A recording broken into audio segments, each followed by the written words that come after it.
Hey everyone, welcome back to another episode of the Dental Trade Alliance podcast, brought to you by the Dental Trade Alliance. My name is Kevin Henry. I'm honored to be the host of this podcast, as well as the editor-in-chief for drbicuspid.com, and honored today to have Dr. Scott Drucker and Jinesh Patel on with us. Gentlemen, how are you both today? Great. Thank you for Doing having me. well. Well, hey, before we dive into the topic, love for our audience to know a little bit more about you. And Dr. Drucker, if you want to kick it off. Yeah, sure. I am Dr. Scott Drucker. I am a periodontist. I practice a couple days a week. Also the co-founder of Supply Clinic, the online marketplace and procurement software provider for dental supplies. Also now, as of recent, the co-host here with Jinesh Patel of the #1 podcast in the dental space, the Open Wide podcast. So check it out.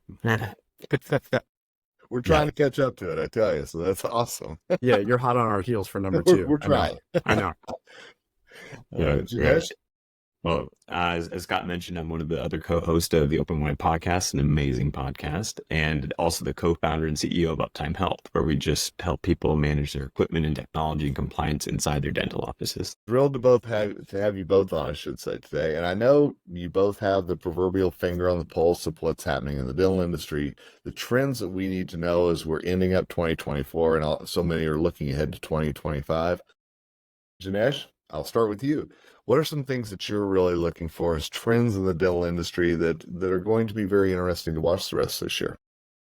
Yeah, I think there's a lot of stuff happening in a couple directions. One is just the increase of technology companies coming in. I feel like, and Scott can correct me if I'm wrong, but it feels like there's more dental technology or just new dental startups popping up every month, which gets me excited about how we're going to see, people change their behavior and what they purchase and how they purchase it.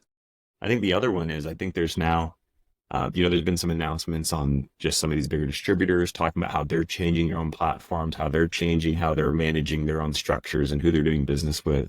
And I know all of us, that try and survive in the dental industry work with some of the largest distributors. So I wonder how some of the shakeups that they're doing now are going to impact us in 2025. Without speculating too much, I just think it's going to be interesting to watch. Doctor, your thoughts? I mean, we continue to see this trend of consolidation, which I think helps in driving a lot of the adoption of some of the technology. So especially the technology, in my mind, there are kind of two buckets of technology. The first is that which helps the practice management, the operational efficiency of the business itself. And so, of course, consolidation helps push that along further faster.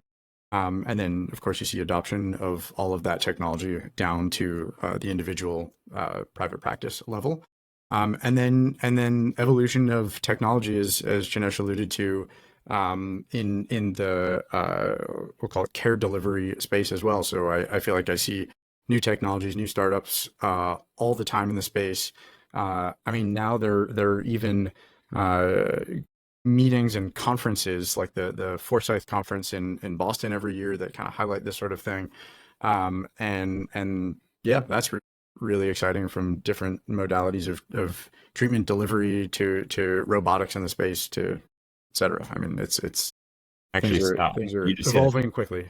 You said treatment delivery, and I forgot to mention the thing that we just talked about last on our podcast, which is the medical and dental integration and people having more of their healthcare all in under one roof in the future. And that's going to be, I think, it's a longer tail, but I think those motions are already kind of happening in some of the bigger DSOs.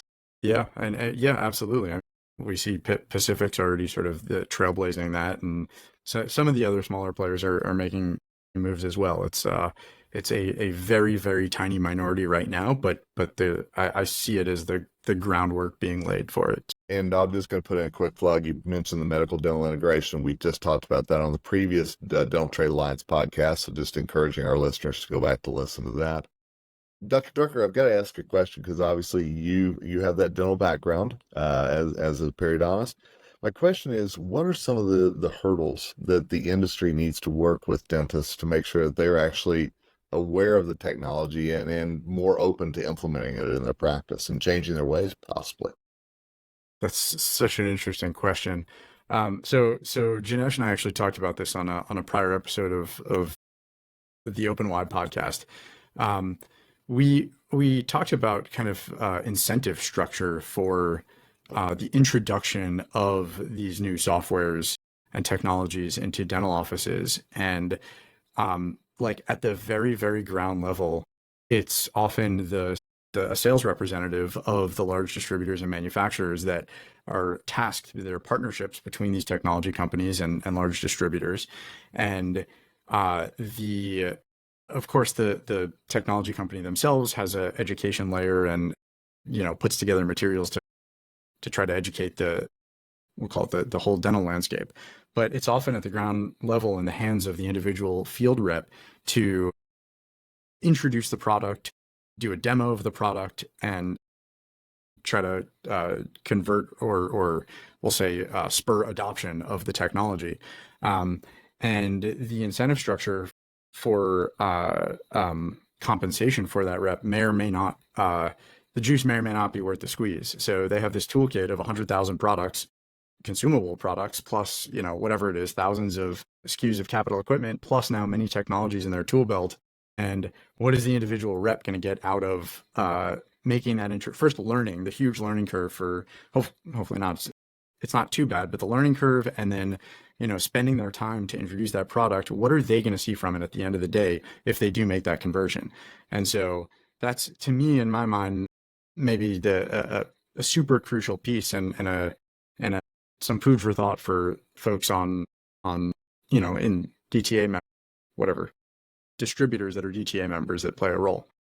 So, yeah, you guys love your thoughts as well. If you got Scott hit on the head. It's about adoption. And who's driving that adoption? Is it the sales reps, or even is it the internal people? And I think that's where there's kind of two forces at play here. And I think that's what takes any kind of medical provider a long time to adopt technology. That's why even medical, dental, eye care, it doesn't matter who you are.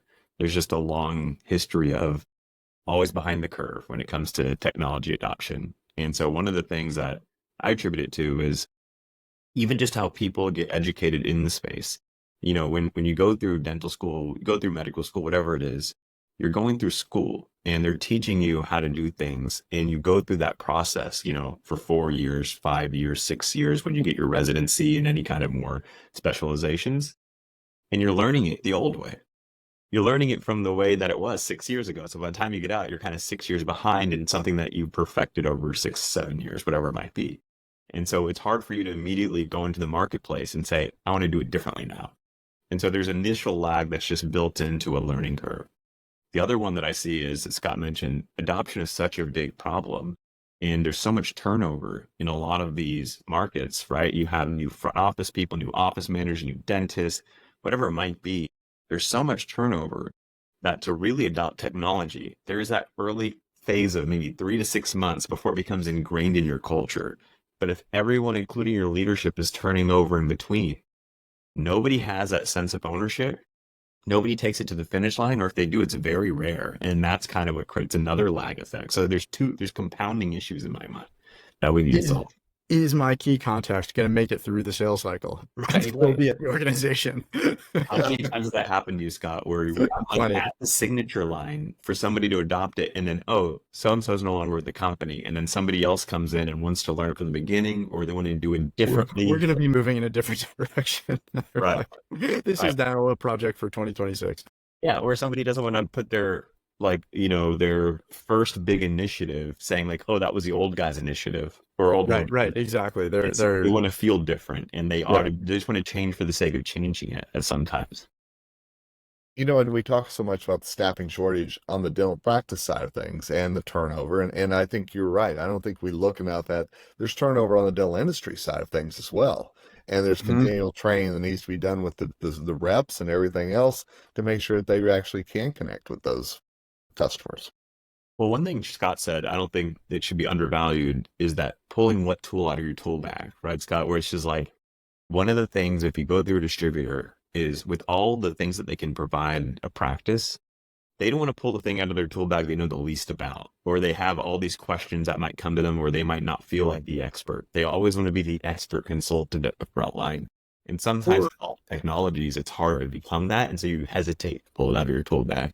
Yeah, or it's just a lot of effort and the incentive structure isn't there where they they'd rather spend their time selling a whole bunch more consumables than talk about a technology. So, yeah, there is that challenge for sure. It's an interesting time, and I know that this is going to be a topic that comes up at the Dental Trade Alliance annual meeting that's coming up in November in Napa, California. And I wanted to pick your brains as we kind of look toward the finish line here about that annual meeting and some things that you all particularly look forward to, because let's be honest, you all aren't the, shall I say, traditional DTA members or the DTA attendees. So What are you trying to say, draws Kevin? what draws you to the meeting? I'm curious. God, it's our beards. That's why we're not traditional. It's I'm the working beard. on it. Got it. I've always found those meetings to be incredibly helpful from a networking and a visibility perspective. And so you get, you know, C-suite executives from a whole host of the largest and mid-size and smaller distributors and manufacturers in the dental space, and you really, from my experience, do get the opportunity to have those conversations and make those connections. Yeah, Jinesh. Yeah, for me, it's kind of what Scott said. It's these big, powerful companies that have been in the dental industry for a long time, and being able to meet their leadership in a very small group. Because at that time in that DTA conference, nobody is spending time selling, and I'm putting that in quotes. You know, everyone, there's no dental offices there. There's no DSOs there. It is just other vendors and manufacturers. When you think about partnerships, alliances, whatever you want to call them, you could have those moments there without feeling distraction, like you're taking away somebody else's sales time or whatnot. And I think that's an important value. I love the people who come up and talk about the economic forecast. I think that's really interesting in my mind. It's like, how is the industry getting squeezed? What's happening here? And it gives me my knowledge for what I'm going to use for the future of how I talk about where we can play an impact in that future. And the last thing I'll say is, I don't know if it's here now. Like, I don't believe at this exact specific moment today that the DTA is the best place for everybody, because some technology vendors might feel like they're going to miss out on, well, I don't work with manufacturers. I don't work with distributors. I'm a pure phone service, or who knows what it might be at that level. I think the DTA is already marking towards the direction of being inclusive of more technology vendors. And I'm excited to see how that change happens and evolution happens as they bring more Scotts and I's kind of pop up in the industry who are hybrid, that we're both software and deal with some kind of manufacturing component, and then kind of moving a little bit that direction. So there's more, I don't know, education around how is the world adopting technology, cybersecurity issues, integration issues, API, infrastructures. I think that would be a really cool place to start evolving to. Feels like, excuse me, feels like it's a time of change, not only in the dental practice side of things, but as you all mentioned, on the dental industry side of things, with startups and some of the new technologies that are coming in and becoming very mainstream. And I know you all are keeping up with that on your podcast. You mentioned it earlier, but let's make sure that the plug is given once again, because I want to make sure DTA and members and all those who are listening to this podcast know about it. Yeah, I mean, we're the Open Wide podcast. We drop a podcast weekly. We talk about news updates, technology updates, interesting things we're finding, and we want to get an expert on the podcast just to have their perspective on it. So I'm excited for more listeners and appreciate the DTA for everything they've done for me and my company. I can't say enough good things about how we wouldn't be where we are today without the DTA. Dr. Drucker, any final thoughts from you? Yeah, I did just a quick note on the podcast to add a little more flavor. Basically, we look at it as interesting topics to us that are effectively sit at the intersection of oral health, business technology, policy, and certainly guests with very informed perspectives. And so enjoy dialogue. Found prior DTA meetings to be incredibly productive and fruitful. And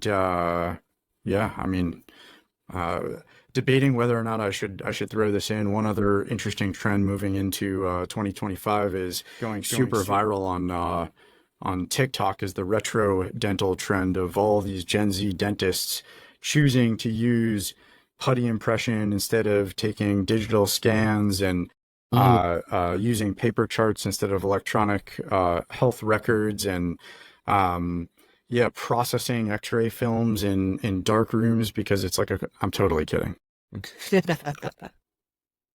I was like, Scott, why have we not talked about this? I I'm trying to had figure out the I had to hashtag spice for things up this, a little so. bit here. No, totally kidding. I have not seen anything like that, but it would be funny. I almost sold me because I was like, people do like retro. And so I can be like, oh my gosh, is that really happening? That was going in the back of my mind. Going to look for hashtag retro dentistry right after we finish. I mean, here, but, maybe, you know. but I just made it up. Gentlemen, hey, I appreciate the time and as always, your insight as well. And thanks for all that you do to help make the DTA a better place. Really appreciate that. Hey, Kevin. Thanks so much, Kevin. Appreciate it. Absolutely. And thanks to all of you for listening to this episode of the Dental Trade Alliance podcast. Absolutely looking forward to the annual meeting in Napa in November. For more information, check out dentaltradealliance.org. And until next time, Kevin Henry, the host of this podcast, signing off, wishing you nothing but success.